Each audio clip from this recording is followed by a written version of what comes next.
રજિસ્ટરની કીટ અંદર રાખી દે તો બધું અંદર જ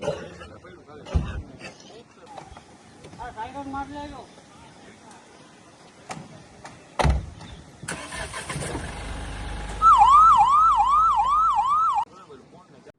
ગઈ 31 ઓગસ્ટના દિવસે કેન્દ્રીય ગૃહમંત્રી શ્રી દ્વારા ગુજરાત રાજ્યને 500 જેટલા વાહનો 112 જનરક્ષક પ્રોજેક્ટ અંડર ફ્લેગ ઓફ કરવામાં આવેલા હતા, જેના ભાગરૂપે જામનગર જિલ્લાને 18 વાહનો 112 ડાયલ એન્ડ જનરક્ષક પ્રોજેક્ટમાં મળેલા છે અને એ સિવાય 16 બોલેરો જેટલી પણ જામનગર જિલ્લાને મળી છે.